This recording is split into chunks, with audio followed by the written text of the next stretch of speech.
Thanks for listening to Baxie's Musical Podcast. If you like what you hear today, be sure to like it, rate it, follow it, share it amongst friends. You can also follow the show on Instagram, Facebook, and TikTok for regular updates on future guests. Today, we're brought to you by Metro Chrysler Dodge Jeep and Ram at Chicopee.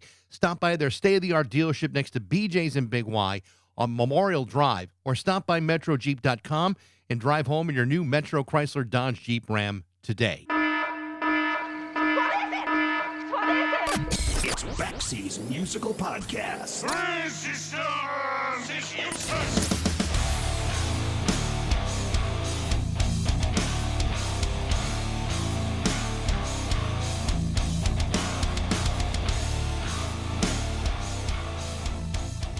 you have any idea how many artists have sold over 75 million records? I'll tell you exactly how many have done it. Not many. But between 1994 and 2008, there have been very few artists that have been able to reach the level of success that was enjoyed by Liam and Noel Gallagher from Oasis. During that period, Oasis released 7 studio albums. Each of them reached platinum status or better all over the world, 3 of which reached platinum here in the States. On top of that, they had 22 singles reach the British top 10, 8 of which reached number 1 in the British charts, and 2 of those singles went gold here in the United States, including Champagne Supernova in 1996 and Wonderwall in 1995. Now, having said all that, have you ever heard the old saying that you can choose your friends, but you can't choose your family? For the most part, that's absolutely true. The same is true of starting a band. Most bands start with friends saying, hey, let's start a band. But there are also times when a guy will say to his friends, hey, let's get my brother to join the band too. Unfortunately, there are a handful of cases where the often toxic combination of sibling rivalry and music is an unmitigated disaster, regardless of their success. Brothers like Ray and Dave Davies of the Kinks, the Everly Brothers, John and Tom Fogerty from Creedence, Chris and Rich Robinson from the Black Crowes. These guys love each other and can't stand each other's guts, often at the very same time. Why does something like this happen? It's hard to say for sure since every case is different. But being in a band is hard enough amongst friends. Being in a band with family, that gets real complicated. But yet, even in the worst situations, you rarely find the level of public hostility and bitterness that quite reaches the level of the Gallagher brothers. And yet, in spite of all that, they remain one of the most undeniably successful sibling tandems in history. Between Noel's brilliant and anthemic songwriting to the rich and powerful vocals of his younger brother Liam, there is no question that the sum is greater than the individual parts. And yet, for years, the Gallagher brothers wouldn't even so much as speak to each other and would only communicate through hostile comments in the press. So when it was announced last year that Noel and Liam Gallagher would be going on a world tour in 2025, it seemed as though that either hell had frozen over or this was a potential sign of the apocalypse. The tour, which officially began on July 4th in the UK, will make its way to the United States later this month with 5 shows, starting at Soldier Field in Chicago on August 28th, 2 shows at MetLife Stadium in East Rutherford, New Jersey on August 31st and September 1st, and then wrapping up with 2 shows at the Rose Bowl in Pasadena, California on September 6th and 7th. It then goes back to England, Japan, Australia, and then wraps up in South America. Now, before you start thinking crazy and wondering if I was able to book one of the Gallagher brothers for an interview, the answer is no, I did not. What I did book was an interview with biographer P.J. Harrison, the author of a brand new book called Gallagher, The Rise and Fall of Oasis, which was released back in May just before Oasis kicked off their world tour. It's a really interesting look at who the Gallagher brothers are, what they represent, and where things went wrong. The book also talks about what it took to get the brothers back together on the same stage after years of insisting that it would never happen. This is my conversation with author P.J. Harrison on Baxie's Musical Podcast.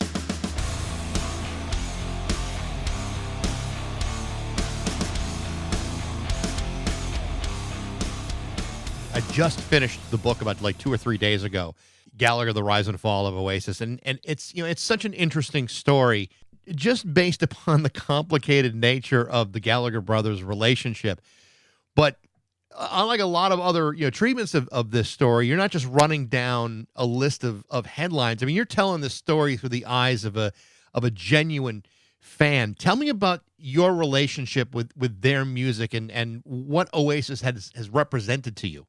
Yeah, I mean, I think it's natural to gravitate towards the things that you find an interest in, but you also have to try and see somebody in a three-dimensional view as well. It can't just be a hagiography, really. So for me, they came into my life when I was around adolescence. It was the perfect time to put that particular fuel on that fire in the northwest of England. And honestly, there's probably two moments in my life where a band directly kind of or indirectly changed my life, and that was one of them. And it was kind of an epiphany. Music didn't really sound like that at the time, so there was that. And it was just cool, a gang of friends. At the time, they were a gang of friends. Now it's just the brothers, really. But there was something about that. And Yeah. they came from a really similar socio-economic background to myself, same part of the world. So there's a lot to be attracted to. And I think you're always drawn to people who are authentically themselves. And a lot of people use that word, it gets overused. I mean, in a sense, everybody's authentic all the time. You are what you are. But for people to be kind of unreconstructed, and Liam Gallagher may be the world's least reconstructed man. I mean, he's still very kind of as he was, I think, and there's a charm to that. So that was all really attractive, and kind of more important than that, the governments of the day and the school I attended and all that kind of stuff, the conditions weren't set to encourage somebody from where I was from, because of our pronounced class system here, to not even succeed, to have the aspiration to succeed. So to see these lads who kind of look like you and dress like you succeeding on their own terms, that was really seductive to a whole swathe of people. I think it's a really valid point, to make, that that what Oasis means to the people in the UK. I mean, especially as compared to how they're viewed here in the States. I mean, they were, no doubt, they were successful here in the States, but compared to what the mania was that surrounded Oasis back then in Great Britain, I mean, it's not even a comparable situation. How do you? I mean, obviously, you talk about the socioeconomic realities of everything, but what do you think were those major differences between the way they were perceived at home and maybe how they were perceived here in the U.S.?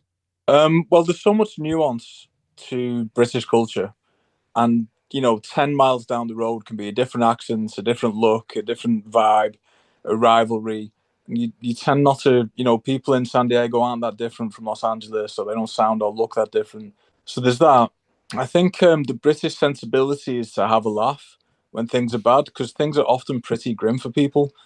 And how are you going to survive that, really? So when you go back, you say you look at the Beatles or even before them, kind of vaudeville music and those things, there's always this through line of a glint in the eye. You listen to a song like Help with John Lennon. I mean, that's essentially primal scream therapy of a man asking for help, a young man. But it's like a banging pop tune, and there's some funny lines in it. And so I think there's that, and you tend not to get that in American music. And the American guitar music of the day, the likes of Nirvana, it's somewhat similar in terms of, like the weather. Seattle, it's rainy. Manchester's rainy. There's somewhat similar conditions, but their outlook on it is very serious and earnest and great, but a different type of great. And I think somebody like John Lennon or Noel Gallagher or the Smiths, their way of dealing with that is to go, okay, well things are pretty bad, but let's try and make the most of it. And you can acknowledge the bad whilst having a bit of a laugh, and that's British sitcoms, that's British humour, that's British culture. That's the kind of the spirit of the Second World War, those kind of things. So it's a real through line of British culture.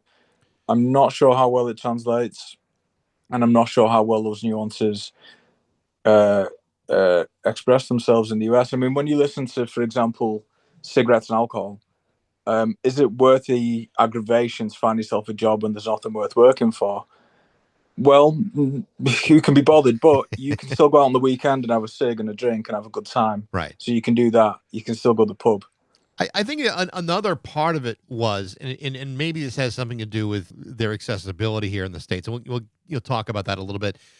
I think a lot of Americans just saw the Gallagher brothers as just headline generators rather than great songwriters and performers. And I think sometimes those headlines, may have obscured what they were really doing musically. And it's unfortunate because when you really look at the times involved, you go back and you look at, how they're just exploding in the UK. It's almost a shame that, so many Americans saw them as just tabloid fodder rather than real artists. Yeah. And well, that's something that was actually kind of the impetus about writing the book, because I was looking at these men who are later in life now, and they've gone through things, and a lot of the public image is still wrapped up in that. And that's who they were when they were like 20 years old, 21, 25. Things change, people grow, their artistry has changed. And I felt like there was an opportunity to try and recontextualize that. I mean, in that point in time, your public image was dictated by the tabloids. And again, the class thing, I can't overstate it. It runs through everything to the point where those on the other side of it don't even really think it exists, because why would they? But the others, I mean, if you watch Game of Thrones, that's not entirely fictional, right? Right. Like, those maniacs beyond the wall are supposed to be Scottish people, right, beyond Adrian's Wall. The Northerners are rough, the Southerners are fancy and rich. That is kind of broadly how people see the country. So when you apply that to a newspaper, and there's people rocking the boat, doing it on their own terms, and basically council estate kids from Manchester becoming rich, there's a lot of people who don't like that. It doesn't sit well. You see it today with the way they write about certain footballers and so on. So that shapes it, that lens. Obviously, they didn't help themselves. I mean, they weren't exactly shying away from that stuff. But in that point in time, the image was set that way. Now you can kind of dictate your own image with social media. But yeah, it is a shame, because also headlines generally aren't written by music fans. So when somebody says, yeah, I love the Beatles, well, that doesn't mean you spend all day plagiarizing the Beatles, right? But that became the perception of Noel's songwriting, that he's just a Beatles ripoff. There's very little Beatles in there, really, in the music. It's more like the Pistols and the Stones and T-Rex and a few other bits and pieces. But Noel's, in my opinion, a generationally gifted songwriter. He's not the way that he was described as an artist, I think, was really unfair, and it's stuck. It's stuck such a long time, and I think now there's an opportunity for that to be reevaluated. I think you're right about that. I mean, Noel was writing anthems. If anthems were that simple to write, everybody would be writing anthems. Yeah. And to have that kind of success, you look at the chart success they had. I mean, it's completely impossible to ignore. But on the other hand, when you look at the personalities of the two brothers, with all the pettiness and the name calling, you almost wonder, well, why were these guys in a band together in the first place? What a distracting thing that could have been. Or do you think that the tension that existed between them may have actually been responsible for some of their appeal? Yeah, for sure. I mean, bands, well, the more interesting bands are built on more than one personality, whether that's a Fleetwood Mac or the Stones or whoever. So I think that's always a level of intrigue, and it definitely drives it. When they happen to be brothers, it's obviously a multiplier. But look, bands are difficult to corral in the first place. They have a small, short shelf life usually. Oasis probably lasted longer than they had any right to. Brothers are very good at winding each other up, right? And especially when they're both genuinely witty people, then who can't resist being smartasses, then it's gonna come out, and of course people are going to be fascinated by it. Well, I mean, and you're right. I mean, most bands don't last more than just a couple hours to maybe 7 years at the top, at the very most. But in a situation like this, and they're not alone. I mean, there are plenty of bands that have had brothers that have found ways of struggling, and maybe it's because of the history they share, the resentments that build up over time and the jealousies. It sounds like after reading your book that a lot of what may be the germination of some of these tensions really came in the way that they were raised and how they both experienced abuse in their family. Obviously, Noel got to see more of it than Liam did, and so their reactions to how their childhoods were automatically different. I mean, they're already walking into things, looking at the world in very, very different ways. Yeah, well, there's an expression that no child has the same parents. I think that's kind of the case there as well. I worked with a psychotherapist called Leslie McAvoy on this as well to help kind of inform some of my kind of layman observations about the way the two interacted. Um, and you have to be careful about speaking about people that you don't know, in that sense. But there are certain traits that are certainly worth highlighting, and they're pretty obvious. Noel and Liam have been very open about domestic abuse in the home from their father as children. The majority of it went to Noel, and Liam.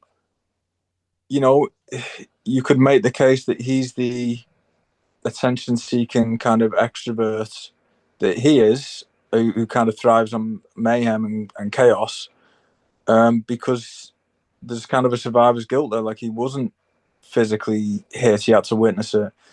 And Noel, you could make the case that he's introverted and thrives on control and order because he had to retreat within himself because he was, when the home isn't a sanctuary, that's a tough place. Now, my home was a good one, thankfully, but I've relatives, friends. I spend time in those houses after school. Very, very, very similar places and situations. You know what it looks like. It's a highly dysfunctional survival thing, so it's no wonder that somebody wants to smoke weed or play guitar or leave the house or whatever. And there's always going to be that sense of escape, and creative people find a way to let that out in different ways. So yeah, it's always going to go back to where somebody's from and how they were brought up. And the second generation immigrants in a tough part of Manchester with not much money in a single parent family, yeah, it's difficult. There's not a lot of opportunity knocking around. But you bring up a really interesting point because in families, people play different roles, and especially in dysfunctional families where one kid will be a peacemaker, one kid will be maybe an enabler, or whatever it may be. And in this situation, the way they both dealt with those situations are very different. Like you said, Liam is more extroverted, maybe more attention seeking, and Noel really reverted to expressing himself through music. I mean, it's the same house, but they both serve different roles in that family, and they had other siblings too. They had another brother as well. I'm sure he played his role as a member of that family.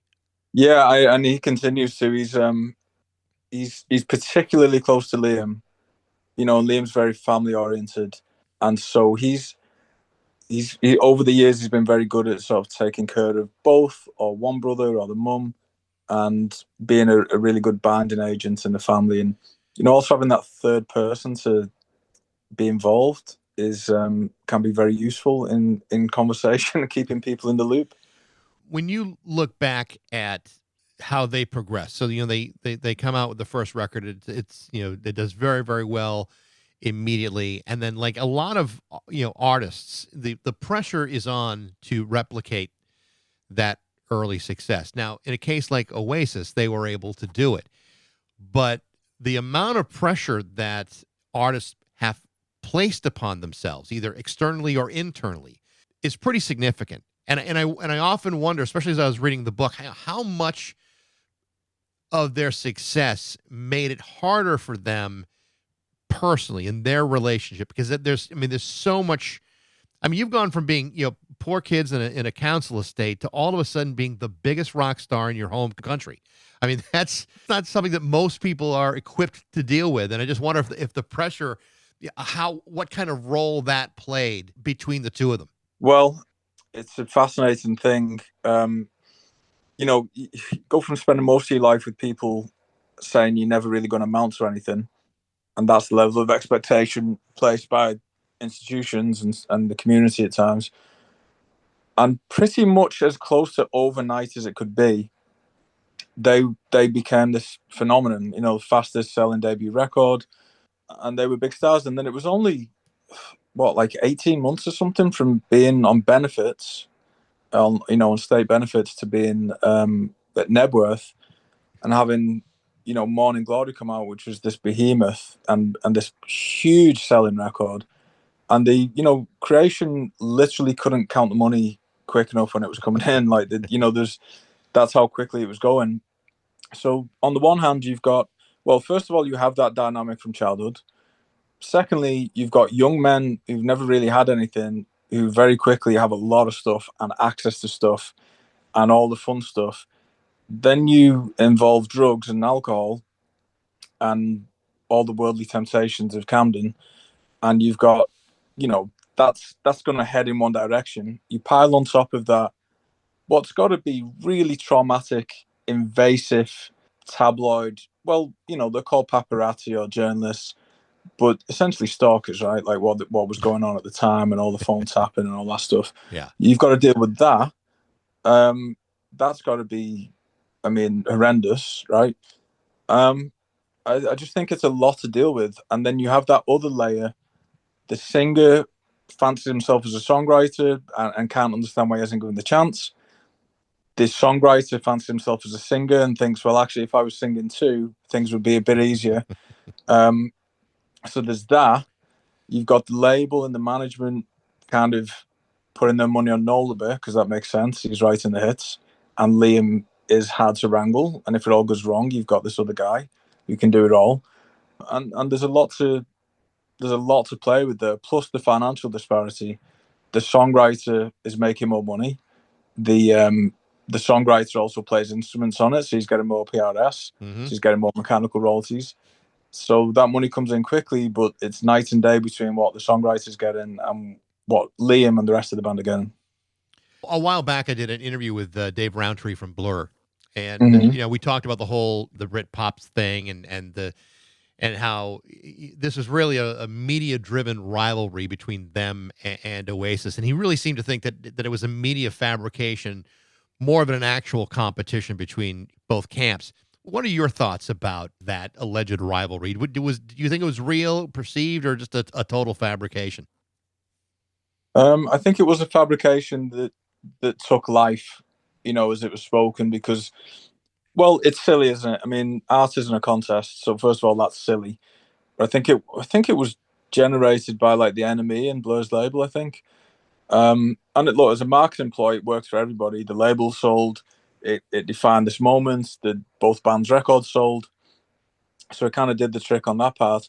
But I think Oasis being Oasis, and again the class aspect of it, these kind of fey artistic middle class boys, and these kind of rough working class lads, that starts to play into it, and so I think it probably does start to become real. But I think it was just fabricated because it's daft. I mean, the Stones and the Beatles are probably the only example of a non-hip-hop rivalry. And that was never a rivalry either. I mean, Andrew Loog Oldham wrote the foreword. He's a really close friend of mine.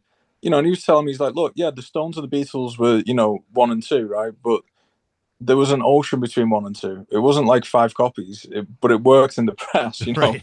But there was never any real sense of rivalry with the band, other than they maybe pushed each other along artistically. So I think they're from different worlds, and although the worlds began to collide a bit when they both moved to Camden and Primrose Hill.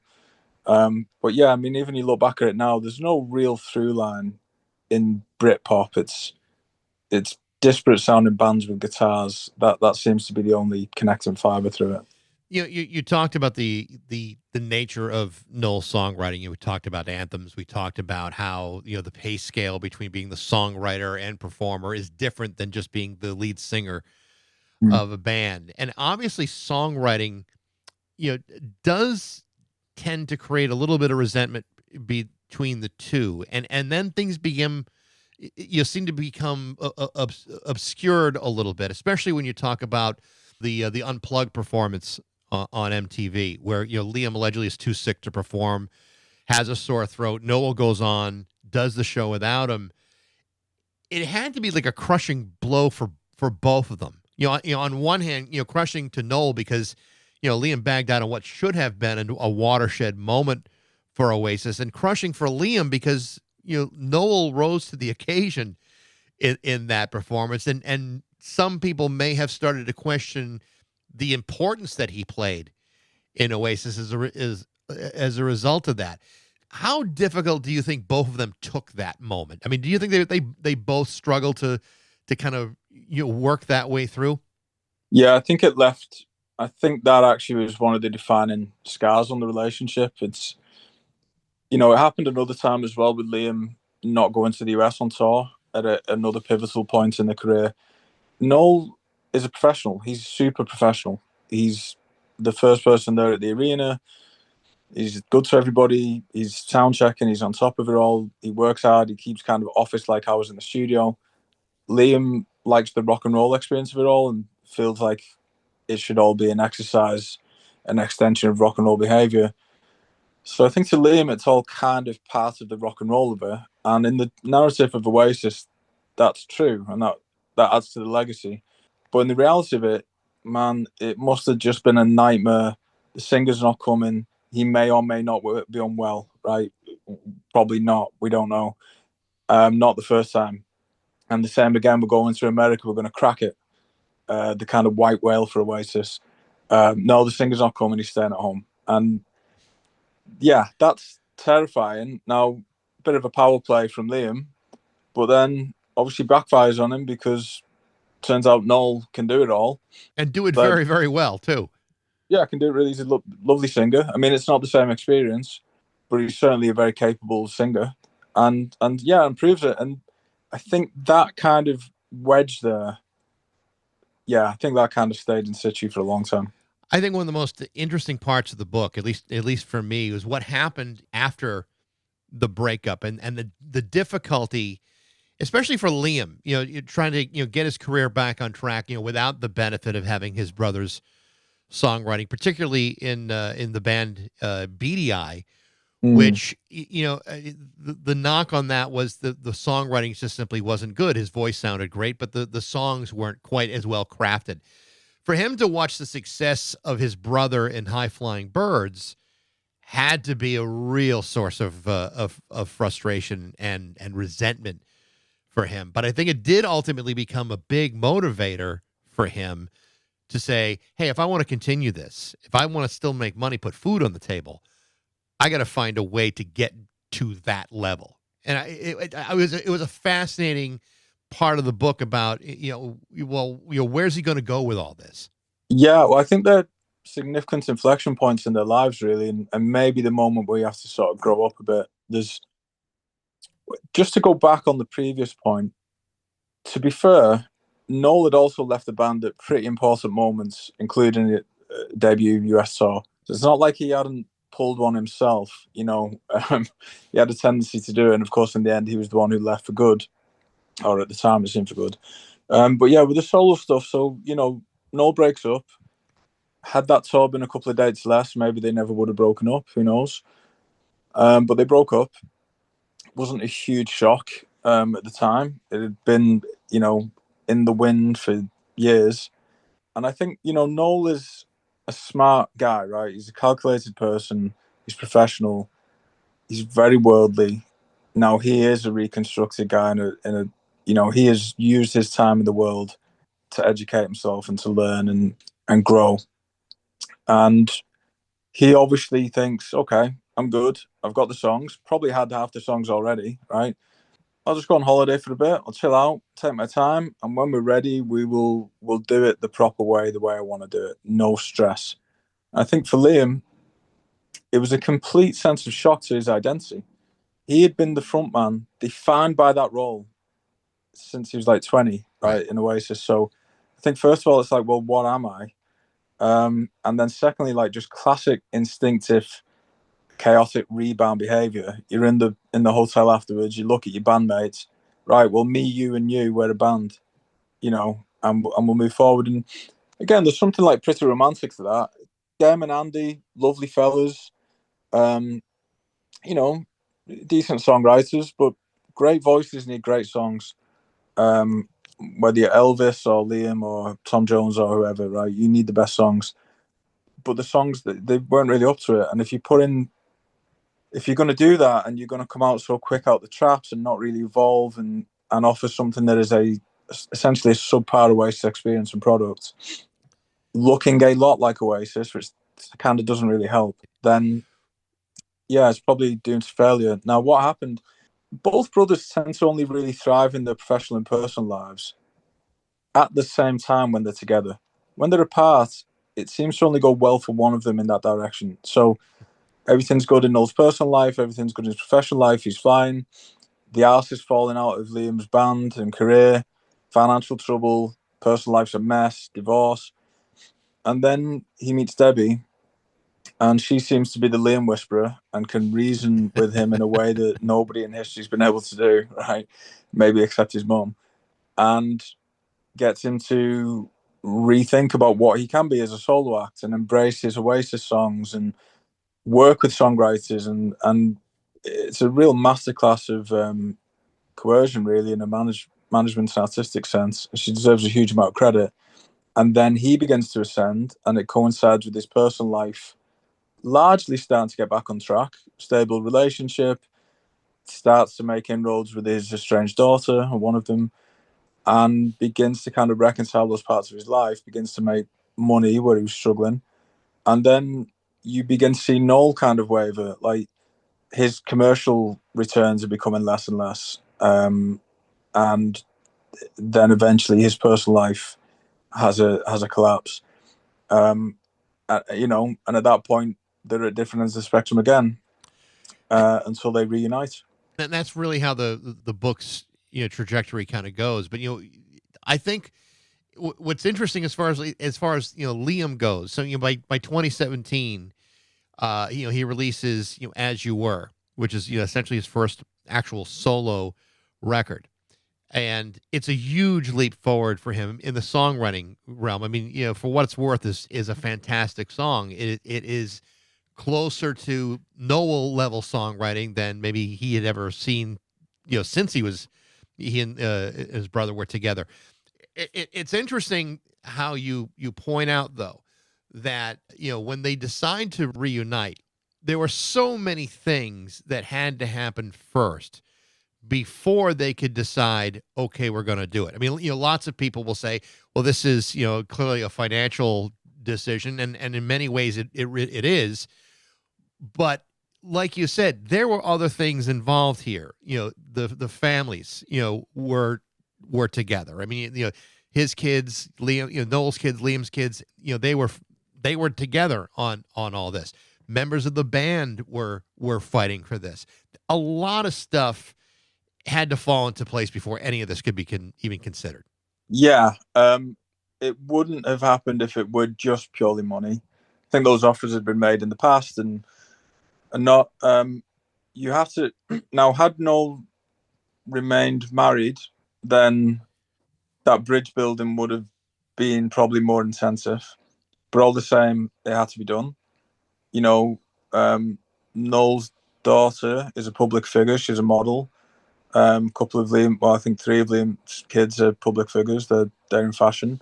So there's a bit more known about their lives and how they'd maybe fallen out a bit and begun to interact. And yeah, the family stuff had to at least get to a place where it's peaceful, and peace was declared, right? And then the career part of it, money's a big motivator for sure, and a huge amount of money is going to make anybody think anything.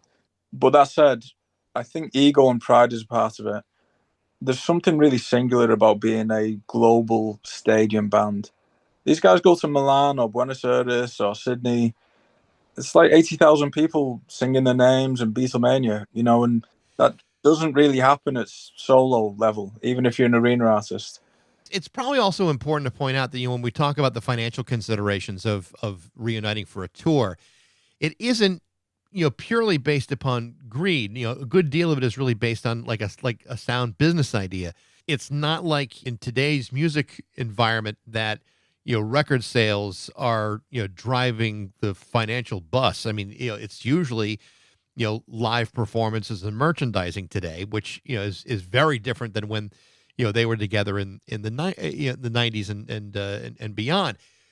So when I hear people say, "Oh, this is just a financial decision," yeah, but you know what? On a business standpoint, this is this is the way they're able to profit off of their legacy, and maybe the only way they could profit in 2025 off of what they've done. Yeah, well, look, they're both really proud, successful, stubborn men, stubborn northern men at that, right? Nothing would bring them back together if they were both entrenched in not doing it. No amount of money, nothing. That's what those people are like, right? They will die on principle. So there's that. So you can't overcome that with anything besides building bridges. So they do that. Okay, there's an incentive. But like any professional, like say somebody like LeBron James, I don't know if you're a sports fan. Yeah. There'll often be people saying something like, well, why doesn't LeBron take a lesser contract and then he can have more star players on his team and best chance of winning? Yeah, well, you understand the logic. However, exceptional athletes or professionals who are super talented want to be valued in the way that's proportionate to their skill.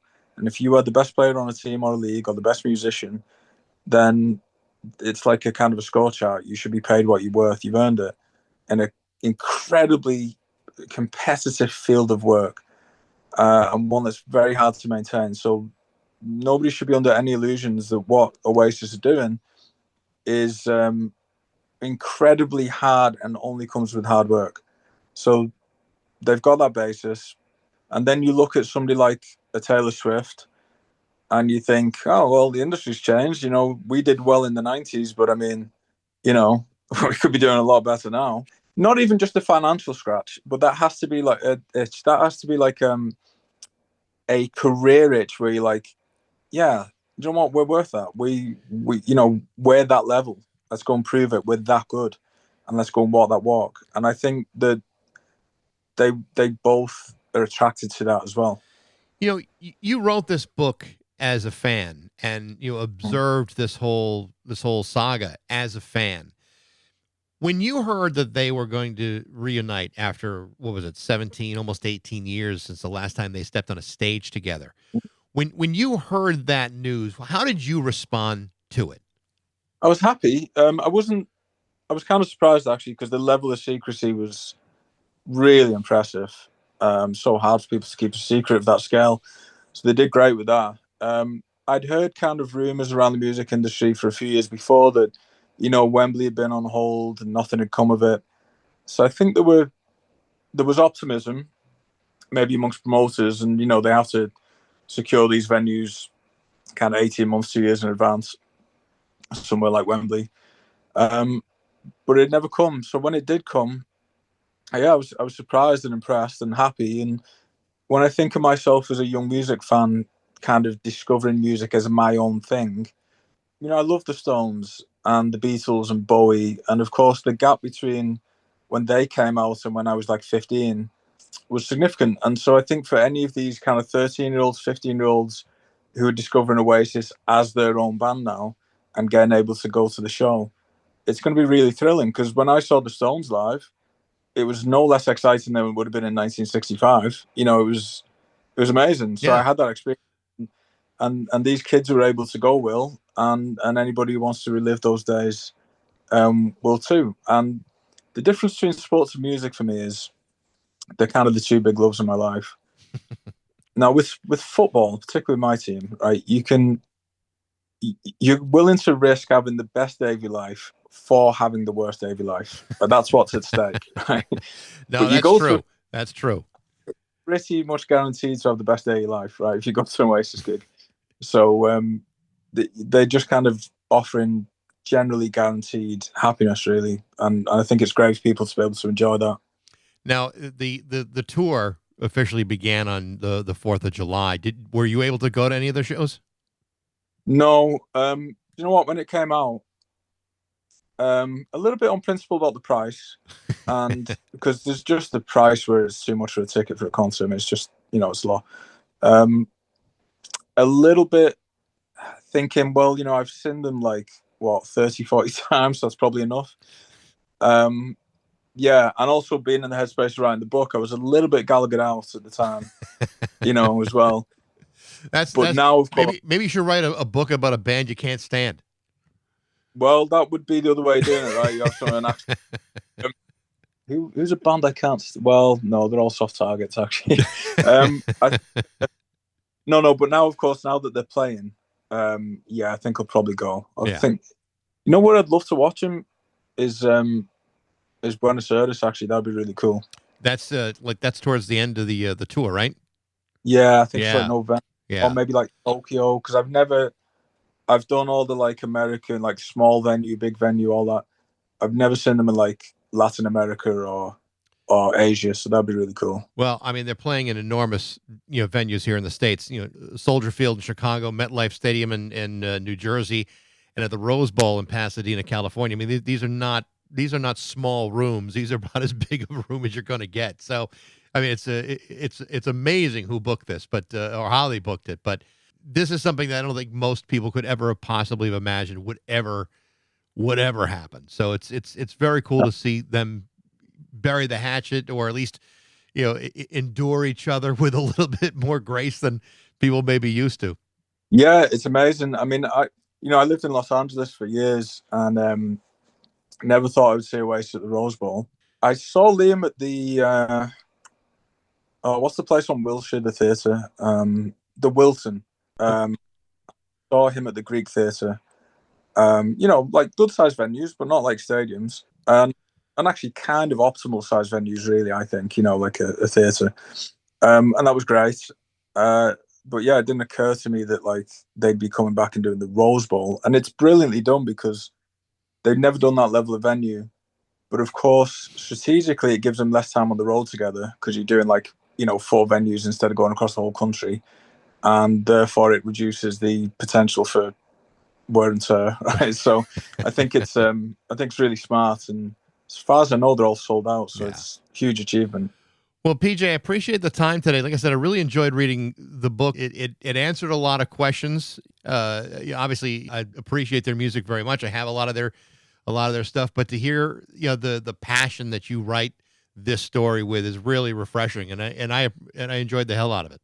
Oh, thanks for having me on. Yeah, I mean, I love the band. I love speaking to music fans. That's always enjoyable, right? When you people who know music and like it, because it's really the only way to speak about it. If you like it, be positive about it, enjoy it. And Oasis mean a lot to me, and the music has meant a lot to me. And I was a fan. I used to queue up from 9 a.m. to be by the front, and then I kind of like a bit like Almost Famous, had the chance to start hanging out with them a bit and getting to know them and seeing them close up, and it was really cool, Yeah. And now I'm back to being a fan, and I'll go along to one of the shows, and and just kind of keep an eye on them. So I'm very grateful that they came along, and I'm grateful to you having me on the show. Absolutely, PJ. Great to talk to you. Best of luck with the book. Nice one, Baxie. Are you on Instagram or anything? Or I'm on all of them: Instagram, Facebook, TikTok. I do all that stuff. Nice one, mate. Okay, you have a good day there. You too, PJ. Take care now. Yeah. Bye-bye. Bye. The name of PJ Harrison's book is called Gallagher, The Rise and Fall of Oasis. Thanks for listening. I hope you enjoyed it. If you did, you can email me at bax@rock102.com. I'd love to hear what you think. Thanks to Metro Chrysler Dodge Jeep Ram of Chicopee for their support, but most of all, thanks to you for listening to Baxie's Musical Podcast.